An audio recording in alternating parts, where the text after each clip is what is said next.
say it's to protect you, while they try to dispossess you of the right to decide between wrong or right, to openly discuss what politicians hide. They want to keep their secret plans from the public eye. We gotta keep our fires burning, keep our spirits bright. We gotta rise up, rise up, rise up. Rise up, people, against the war. Rise up, people, against the war.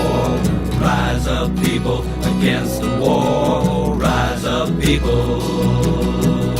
Money got no children, and bombs ain't for building. Killing ain't no way to make a peaceful day, as all of God's children can easily explain. We gotta keep our fires burning, keep our spirits bright. Stand up and speak for what we know is right. We gotta rise up, rise up, rise up. Rise up, people, against the war. Rise up, people, against the war. Rise up, people, against the war. Rise up, people. I see days ahead. Kiss my children into bed. All across the planet I see that everything is fine. Yeah! Rise up, people, against the war. Rise up, people, against the war. Rise up, people, against the war.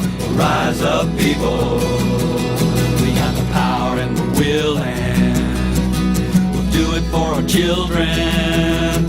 For the warmongers and the corporate whores in the history books with the dinosaurs. I claim my power, I claim my rights, and no dirty tricks are gonna change my mind. I'm gonna rise up, rise up, rise up.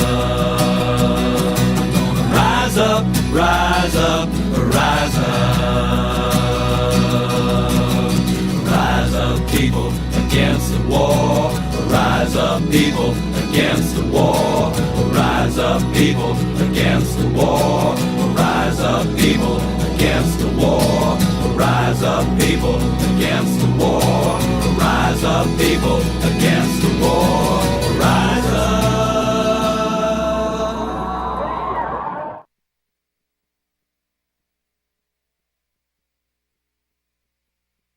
Hello, this is Dan with the with Veterans for Peace Forum, and last month we happened to have to cancel a show, so I wanted to bring back our guest, Doug Lane, who was gracious enough to come back again for this month. Doug and I go back a long ways. Back, what, 1991? Back to the 40s, I think. He said he was a young man at Portland State University, and he was working at the Vanguard. And I went back to college at about the age of 40 and was trying to, after a major labor dispute when I lost my job and was injured, went back to school and decided, you know, I'm going to just go back and study the things I want to study.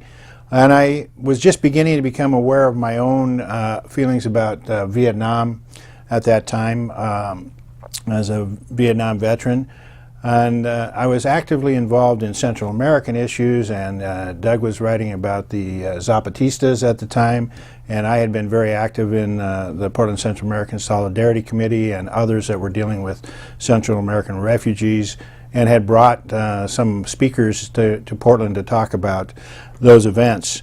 And that's when we began to become friends. And Doug, at the very beginning, was always talking to me about 1968. The French student uprising in Paris.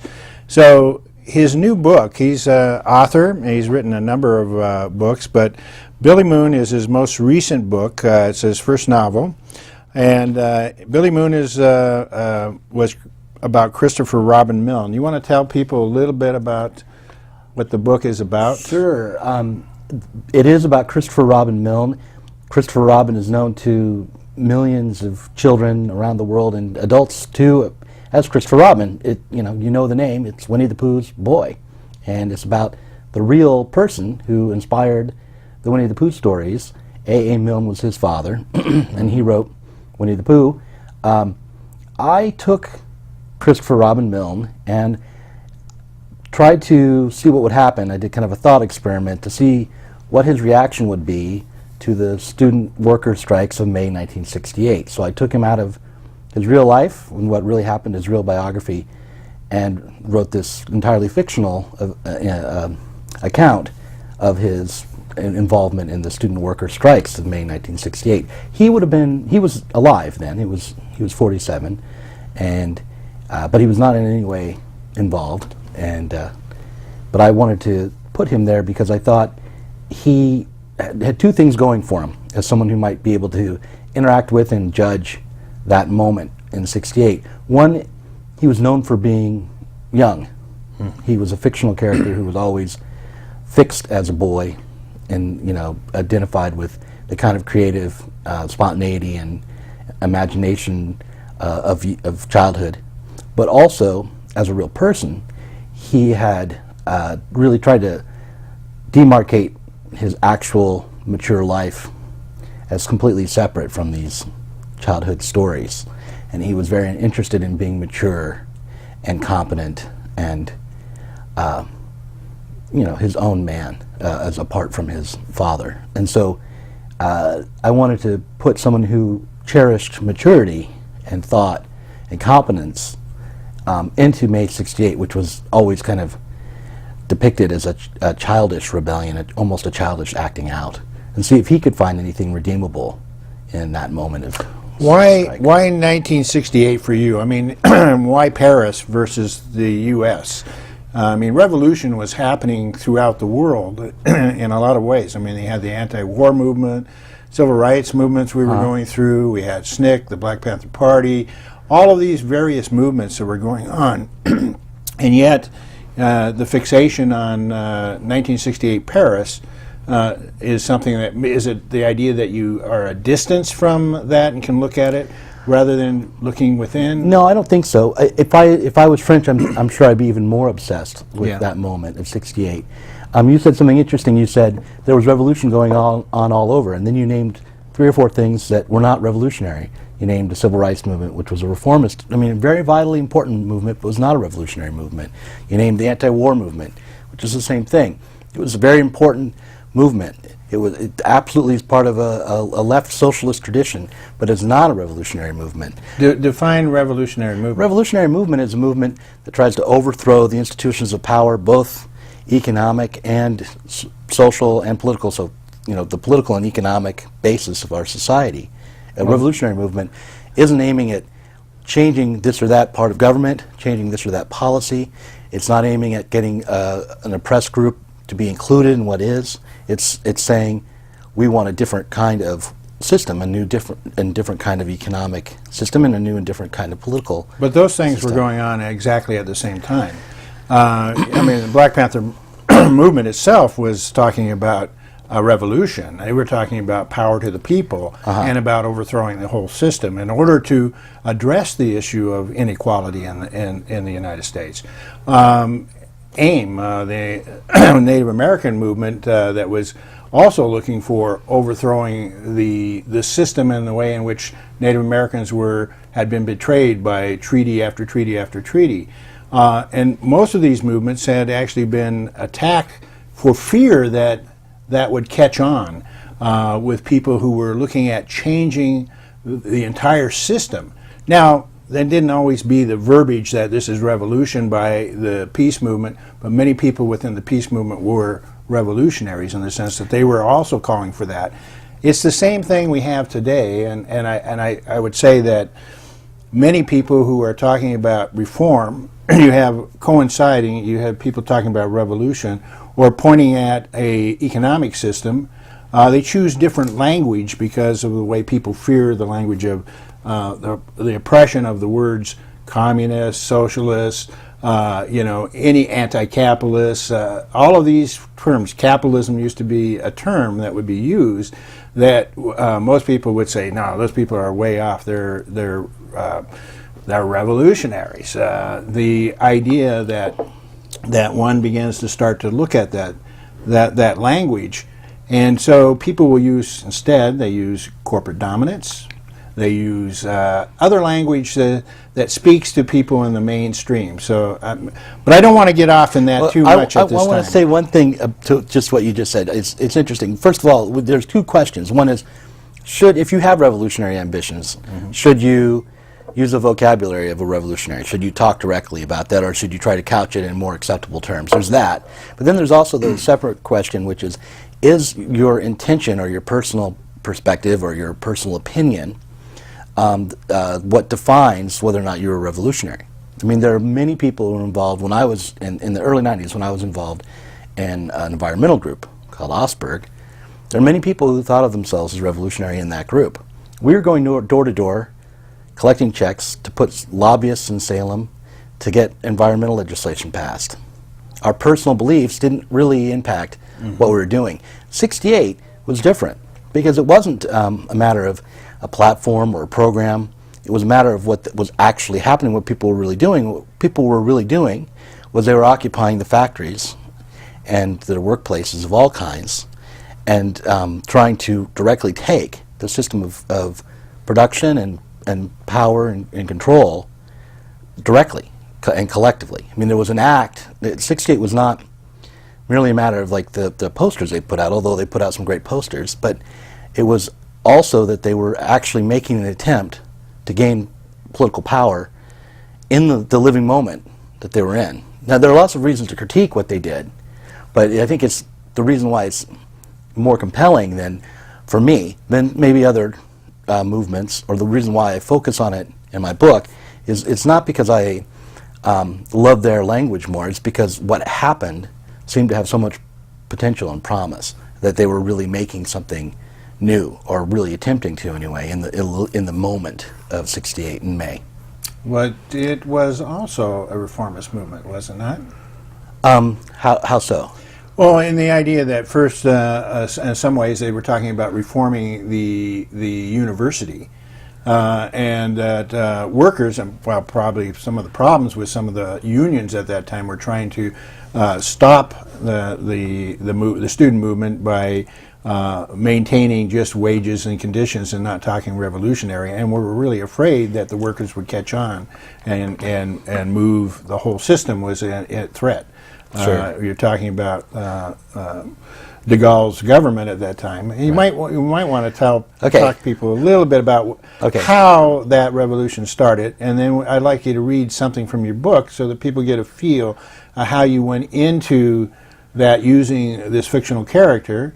And deal with Christopher Robin going to Paris. I mean, I found the book was really exciting to read because I think that you introduce it's not just a novel in which is just for pleasure. You're reading this book, and you're also getting bits of history as you're just listening to Doug. He's a philosopher in a lot of ways, looking and critiquing movements in our world, and in there's some relevance that I want to talk to you about this and the Occupy movement.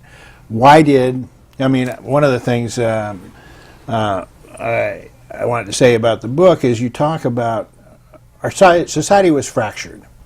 Our society, people were looking at sort of bourgeois, they would say, society becoming, everybody's going to become a technocrat, work for the government. There weren't that many jobs for students coming out of the college education. There was a movement towards more technical, scientific types of work. And the people said that that's not the world that they wanted to live. That wasn't the world that they wanted to express themselves. And it was happening here in the U.S. I mean, that was the hippie and yippie and all those movements. It was happening there. People were saying that the society that they were growing into was not the society they wanted.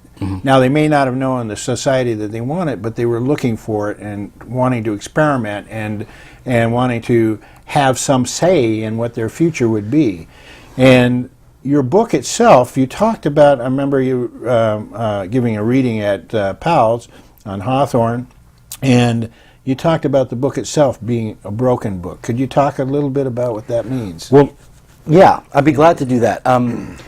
So, first of all, you asked a question at the beginning there, which was, how was it that the events of May 1968 came to be? Mm-hmm. And, you know, it depends on what level you want to look at. I mean, you mentioned some of the reasons that the students would be rebelling and unhappy. And the main one being that for many of the working class students, the university was a holding pen, keeping them from the job market, but not promising them any advancement.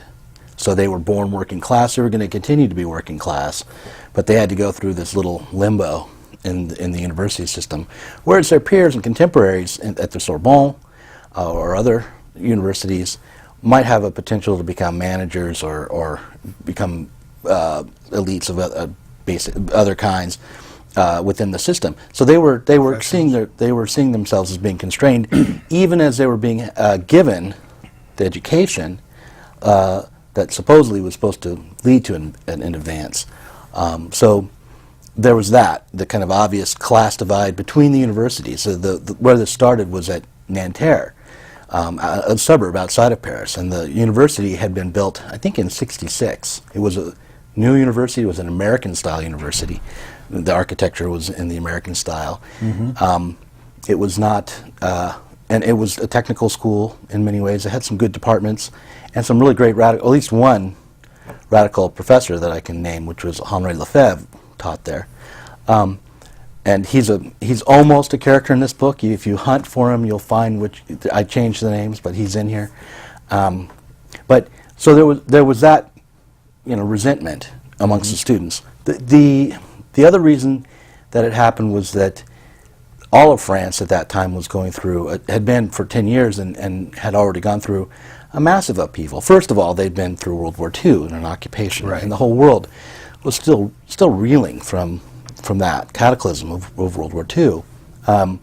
The one republic had fallen, the Fourth Republic. This was de Gaulle's new Fifth Republic.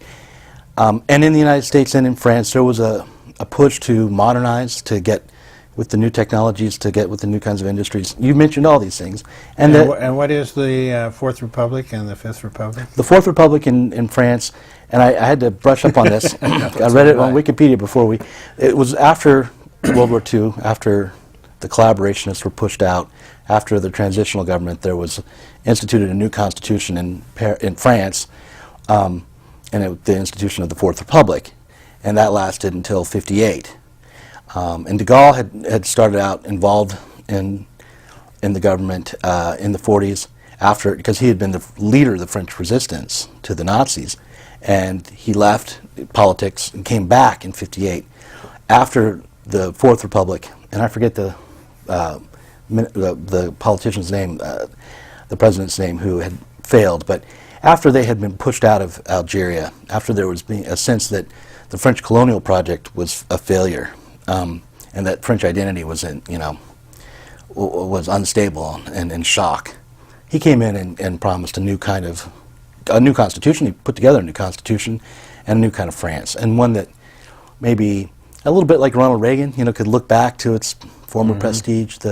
He had this almost Victorian air in a way, I think, anyway, when looking at him, and that's not how the French would see it, obviously, but so he came back and reinstituted or instituted a new republic that seemed stable and strong and was neither too conservative or too liberal, but in between, a liberal technocratic government, but that was very much involved with the day-to-day goings-on of the economy in France. But in any case, the point is not to go too deeply into that, because that's not my area of expertise. The point is just that there was a lot of dissatisfaction, not just there, but around the world, and how after World War II we were going to pick up the pieces and put together a new society, and based on new technology, which were threatening old relationships. So, and there was still the idea that France was a colonial nation, and we're dealing with the Vietnam War, These also, how did that play into it with the students? Well, Algeria and these students were 18, 17, 19, around that age. The failure of Algiers, or the failure of Algeria, was a decade behind them. So it was not foremost in their mind at all, but it was still kind of a hangover for France, I think. There were many around the world who opposed the Vietnam War, but that was no reason to occupy your university either. There was a growing just dislike, rejection of the kind of life that you could have in that economy, in that society. And it had been building since well before World War II, but the new version of it was expressed by a group of artists and philosophers and radicals called the Situationist International. Guy Debord was one of their leaders, and he had written a book in '67 called The Society of the Spectacle. In '66, before that, there was a scandal. The students at Strasbourg had taken student union money, to publish a radical situationist text called On the Poverty of Student Life, in which was really rejecting not only their university education, but Western culture itself. And they were expelled, the students who were responsible for that, and it was a true scandal. And all of that was in the background of what happened in March at Nanterre, where there were, kind of copying the free speech movement, there were movements of occupation on Nanterre's campus where they were trying to take over the buildings there and take control of their own education and their own lives. Well, one of the things that I'm interested in is studying history. There, for me, in beginning reading your book, as an artist, surrealism has been a part of my life and experience, and in my studies in art. It was also a part of this movement. There's a surrealism to your book, especially, as you begin entering the book and you're seeing Christopher Milne in his bookstore, and there's this sort of almost dreamlike state, and very organic in its process, and trying to, for me at least, it felt like, it was moving very sluggishly. It's like I was running in a dream and I wasn't getting anywhere. I was like in water and I was trying to run away from something. And he seems to be running away from that history of his father making him this character in the book. And people would come into the store and they wanted to meet Christopher Robin. Yeah. He's going, no, I don't want to deal with this. And he somehow then, I like how you pull him into Paris of '68. And there's so much going on, and he doesn't know what he's getting into. How did that happen? And again, this is part of that broken history. Talk about the broken book, just the sort of the process of your writing here. Sure. And then let's read a part out of the book. Okay. Well, first of all, can I use some of the things you just said as a blurb on my next book? Go ahead. Sluggish. Could hardly get through it. Okay. So you were asking, how did he end up in Paris? How did I end up figuring out how to get him to Paris? And that actually was one of the things that was most difficult in writing the book, because Christopher Robin Milne, as I said at the beginning, was a very mature person who was not political, who was concerned about being competent. And I think part of being concerned with being competent is being concerned with adjusting to the reality as you find it, rather than trying to think of and fantasize about a new way of being, a new life. So, being practically minded and competent was one of the things that Christopher Robin was most concerned with. And so he wouldn't naturally gravitate to socialist politics. In fact, in his memoirs there is a great section about his encounters with socialists at Cambridge and how he disliked them. So I knew all that about him, which is one of the reasons why I wanted to put him in Paris. but I couldn't think of a really good way to get him there. You know, there was the fact that he was unhappy with being associated with his father's stories, but that wasn't quite enough. So I thought about it, and I like one of my favorite writers is Philip K. Dick, who wrote Durandroid's Dream of Electric Sheep is probably his most famous story. It was the basis for Blade Runner, but he writes these stories where the universe falls apart, our reality isn't solid.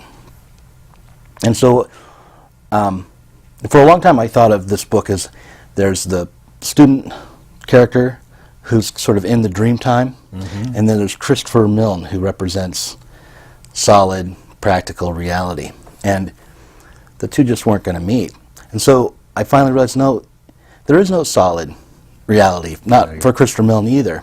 So the book starts with Christopher Milne, who wants practical reality to be there for him, having to cope with the fact that the story he's in just isn't adding up, that the things in his life, even in his bookstore, aren't being consistent the way that he would like them to be. And it starts out with a cat that at the beginning of the first scene is a real cat, and by the end of the scene it's a toy cat, and it seems to have transformed, but he can't quite put his finger on when it transformed or why he ever thought it was a real cat.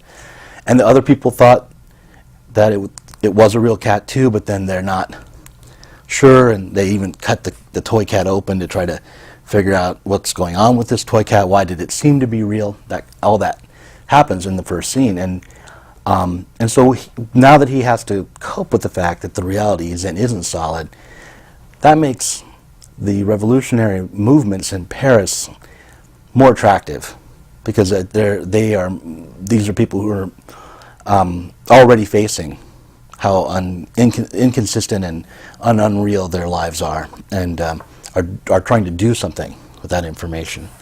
So he would be attracted to them, maybe not even fully consciously, but for that reason, because his own life isn't cohering. Another way I thought of it was that this is just Christopher Milne's midlife crisis. You get to a certain point in your life, as I have, and you realize all the things that you were aiming at and that you thought made your life make sense aren't really there for you as you get halfway through, and then you have to try to figure out just what the heck you're doing. And so yeah, and then that goes to the fact that the book is broken.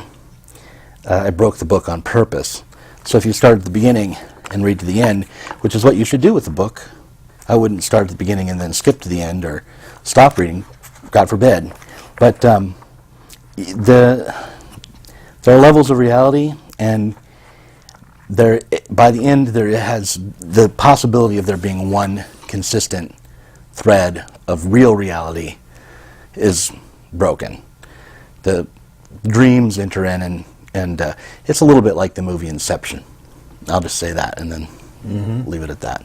Well, let's give people a little bit of flavor of your book. Pick an area there and okay. Let's read it. All right. So this is at Should there be music behind? No.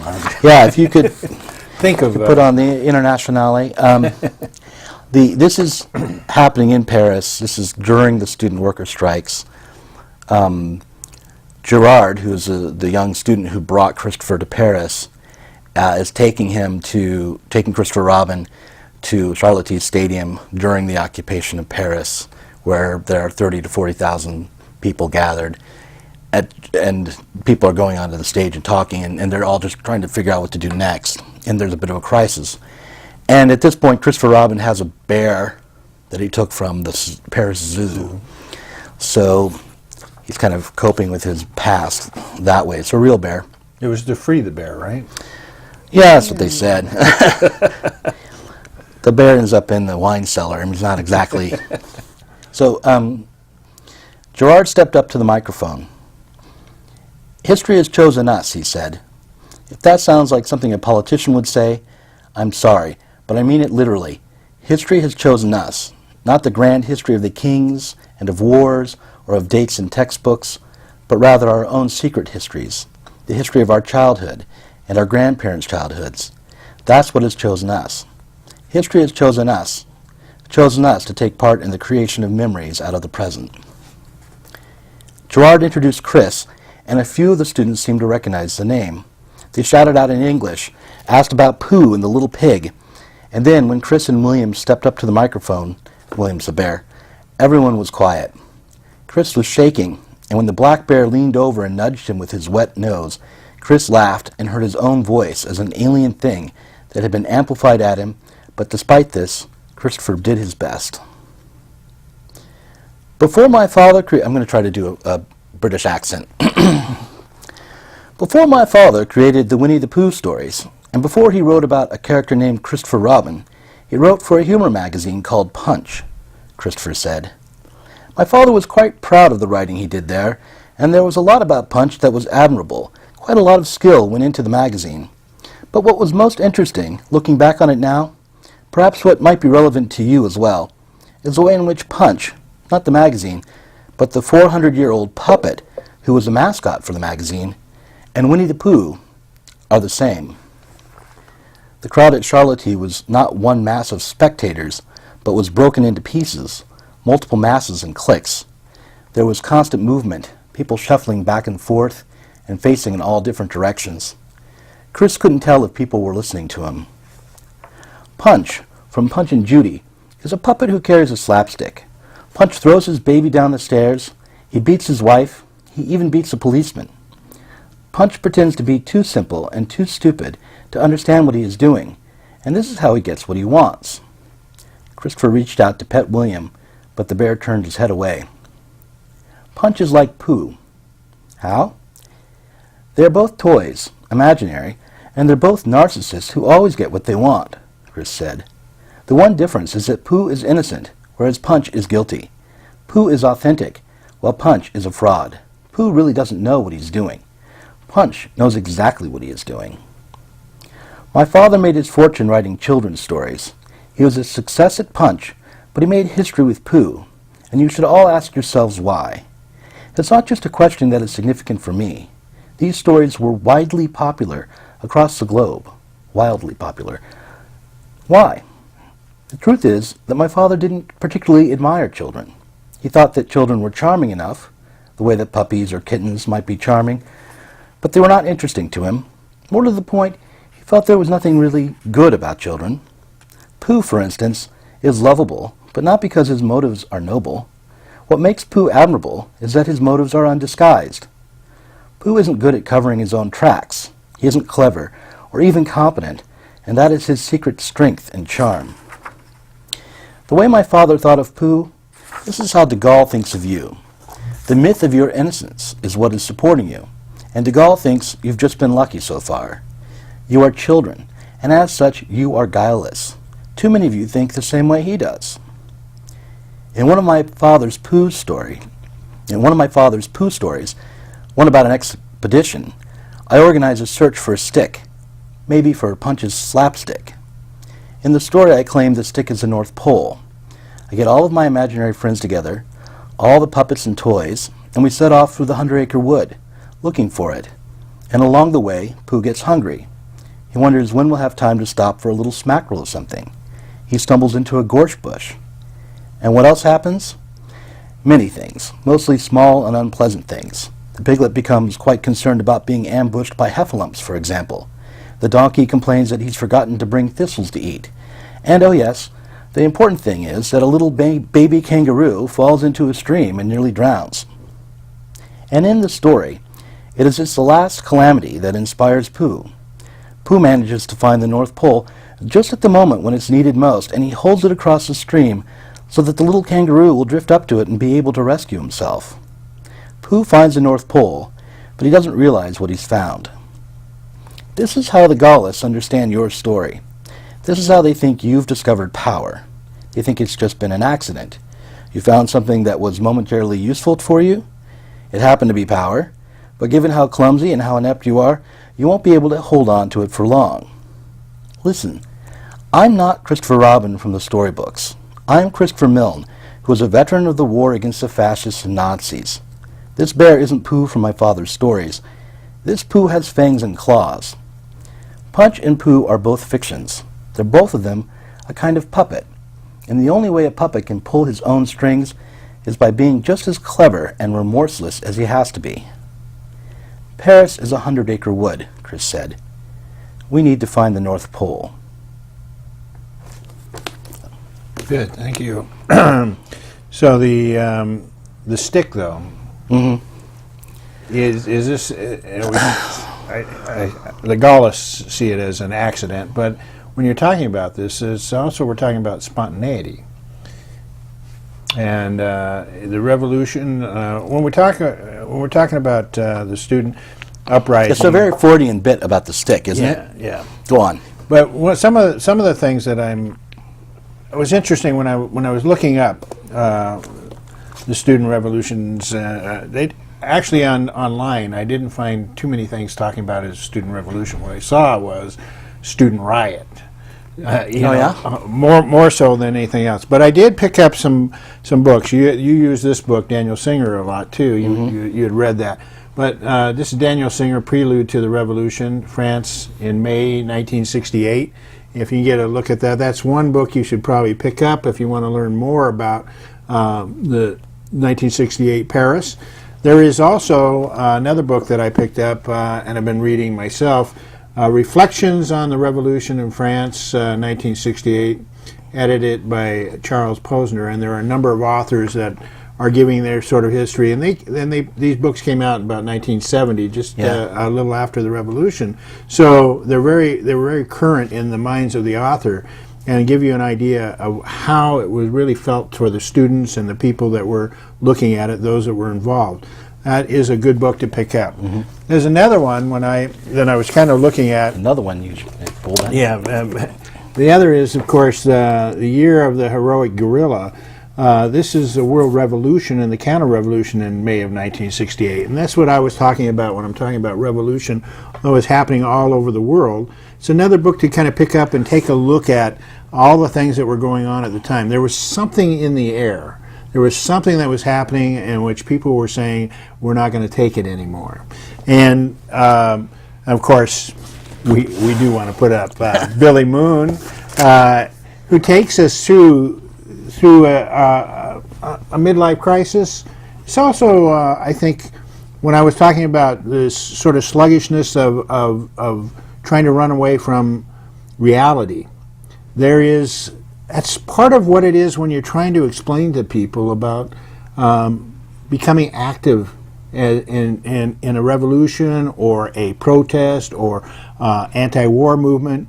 There is a very difficult process of bringing people to look at and read and understand their history and what it means. You can sit back and in your armchair and you can talk about, I think, racism is bad. I think, our colonial excursions, military excursions into other countries, we shouldn't do that. But unless you get out in the streets, unless you get involved in some way of understanding it, it's very hard to bring people into that. They have to take a personal interest and a personal responsibility and realize that, you can get involved.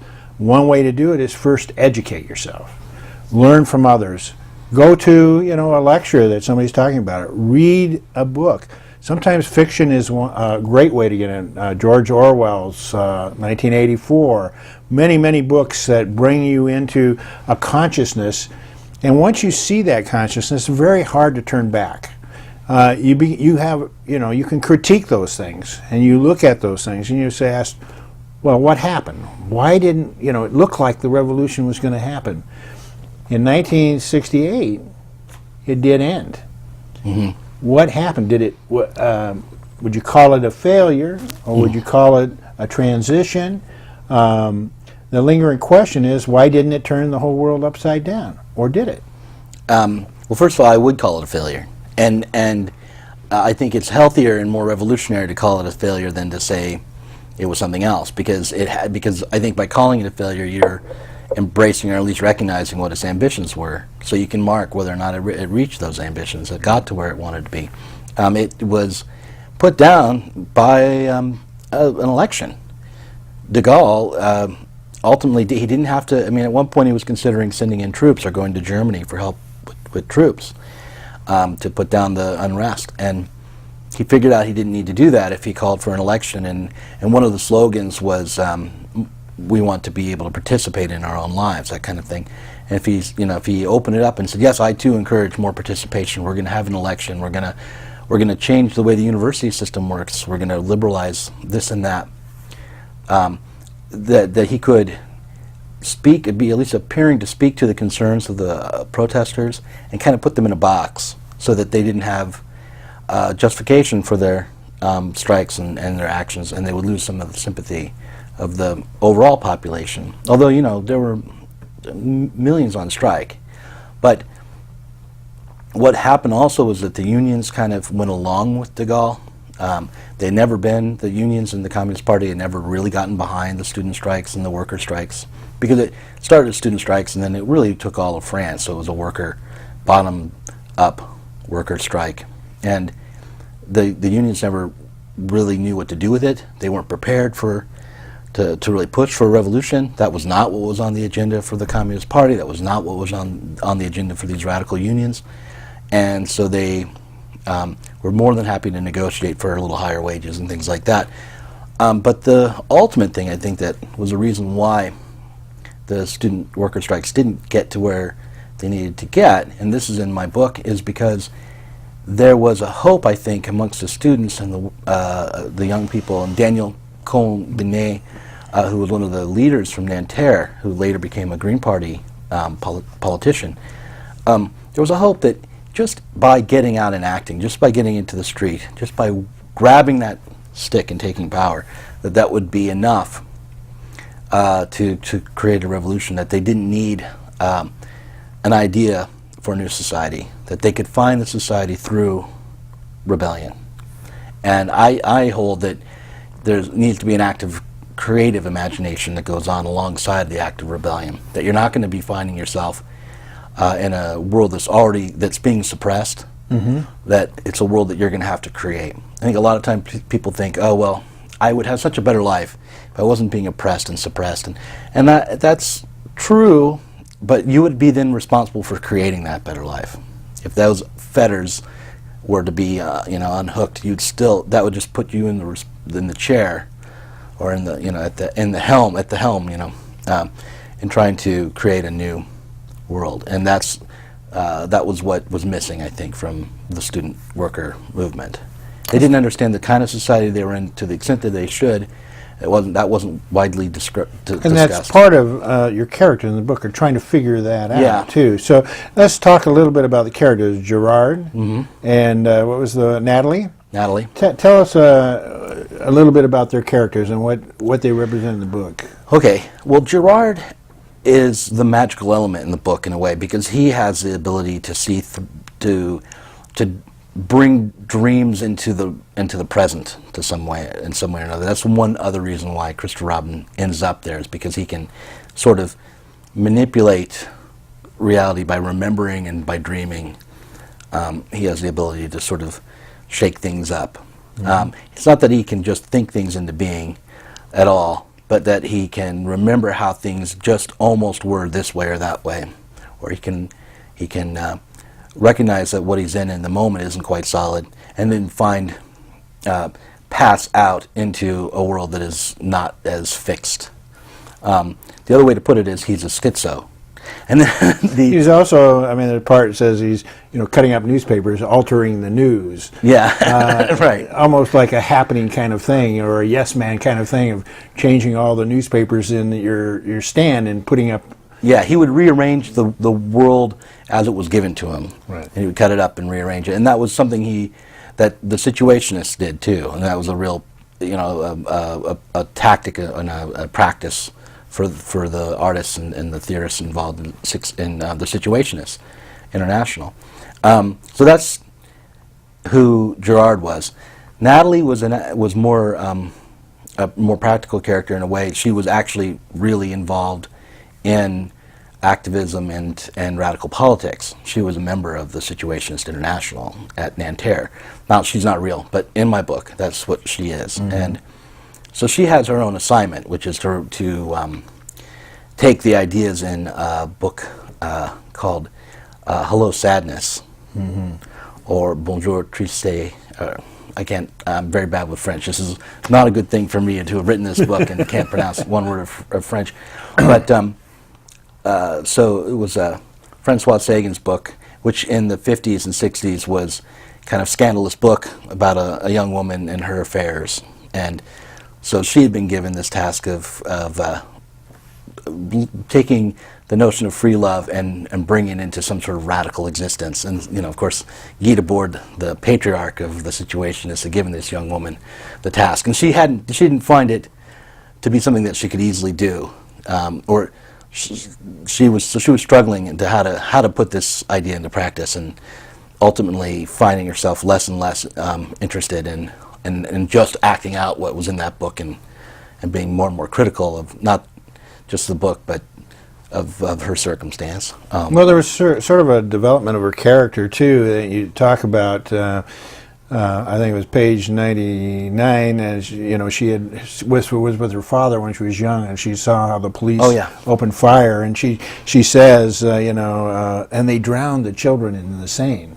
Right. And so she had got an early perspective of the power of the state. And that explains, that moment explains why she was part of the situation. She knew very well that the society she was in was corrupt and not livable. And so, and she's just struggling to try to put these ideas into practice throughout the whole book. And as a part of the Situationist International, as a part of the student movement at Nanterre, as a part of a couple with Girard, and also as a member of the striking students. So she has that approach. And then there's Christopher Robin and his wife. And his autistic son. Yes. Yeah. And there, and why was his son autistic? I thought it was thematically helpful. The truth was, Christopher Milne had a daughter who, I think she had cerebral palsy. She had some physical disability where she couldn't walk, and I didn't think that was helpful for what I was trying to deal with, because I was trying to deal with ideology and critique of the way we think or the way society is structured. And I thought someone who had a mental disability, or like autism, I'm not sure if it's really a mental disability exactly, but who's in you put that label on him, who perceived the world a little differently, would be a useful character and he echoed things. That was one of the symptoms. That's right. So in terms of just writing, he was a convenient way to echo themes, because he actually seemed to get better when he was in France. Oh yeah, he was. He was getting better, and he was enjoying his life, and he would say something, blurt something out, and it had meaning at that moment. Right, absolutely. And he liked William, the bear, a lot. Yeah. That was pretty cool. I mean, it's a interesting book, and I like I said, there's so many little nuances in there that you have.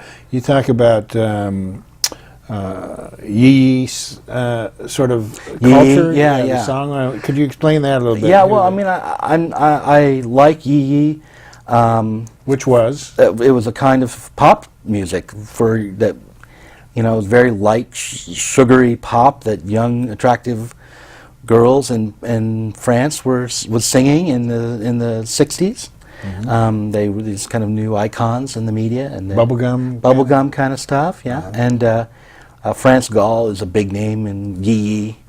There are a few others, but that's the one who I think I referenced in the book. Who was the woman that you referenced in the book? France Gall. That was and she was also somebody who had wrote a song about the war.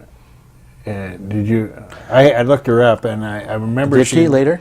Yeah, I don't think I referenced that in the. No, maybe you didn't. I thought there was somebody. I couldn't remember. She would write songs like I like Lollipops and Jazz to Go, like let's dance to jazz music, that kind of thing, or you better give up your. There's a song called "Chick Habit," which is translation. So a song about that she would sing to a womanizer, and you're going to pay for what you do to all these women. And it's just that kind of pop music, Like, you're not that very far from Britney Spears.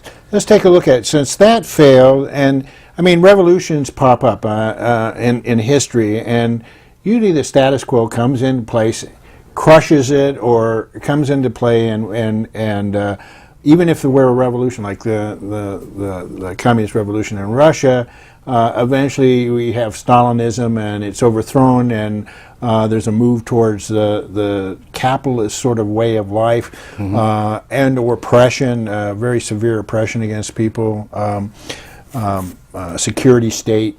And sometimes I feel that in this state right now is this, with the Homeland Security, NSA, people like Bradley Manning, who's now Chelsea Manning, in prison for exposing collateral damage and many things to WikiLeaks.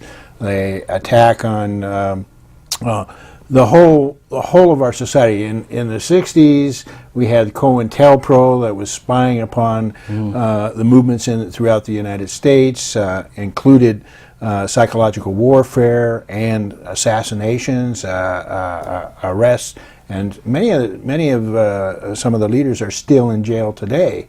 Languishing in prisons, Leonard Peltier, Mumia Abu-Jamal. There are others from the Black Panther Party movement. Shanta Shakur is escaped from prison and is in Cuba. So you have these movements that rise up, and then we had the occupation, Occupy Wall Street, which is another movement that seemed to be moving towards that. And again, I don't know if it's, it was crushed by the state again. It's through WikiLeaks and others, you see how the governors in Washington went after the movement to crush it. But where do we go from here? How do we take these ideas that people have, and how do we build a different society? I would say it has happened in Latin America. Yeah. Say, Venezuela, Bolivia, various countries some countries have actually made that move and have actually overthrown the system and of producing another government. There's still a lot of things that are going on, but not only, Occupy also seemed to follow the Arab Spring and all of these things that were going on throughout the Middle East, and they're all having problems. They have not succeeded. They carried an idea that hasn't died, but it hasn't been able to get the legs it needs. Well, a couple of things. And we've got about 5 minutes. So.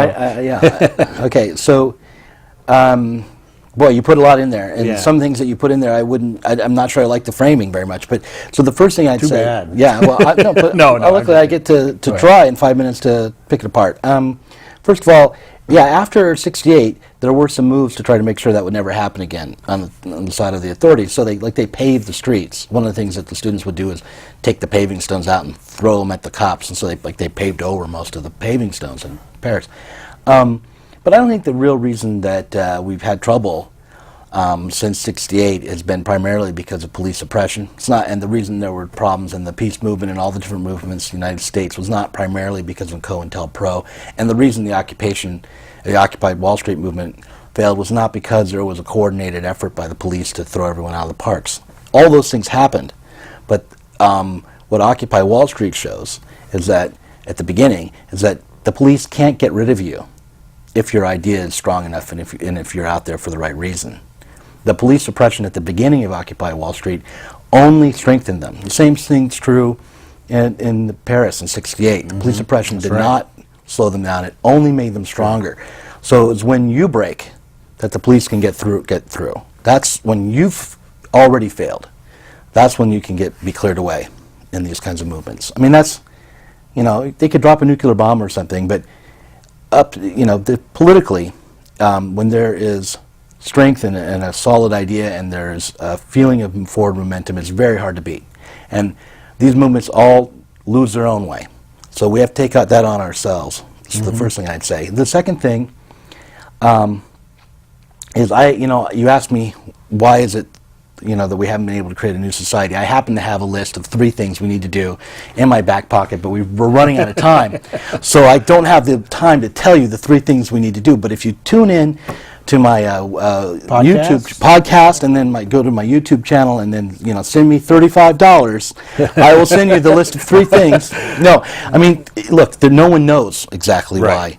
Or what we need to do next exactly, but I think we're getting closer, and we can. But they engage you in a conversation. They can go to your website. Oh yeah. They go, but I just want to say one last thing, which is that I think having these kinds of conversations and recognizing the big hurdle to get over is recognizing that the new society is going to be something that is flawed, like we are, something that we have to put together and think up, and it's not going to be a return to Eden. It's going to be a new creation. Understanding that, I think, is a big part of the I agree. process. So now we got maybe 2 minutes. 2 minutes. Okay, so DouglasLain.com. That's DouglasLain.com. Diet Soap Podcast. That's my podcast that comes out every week. Billy Moon is my book.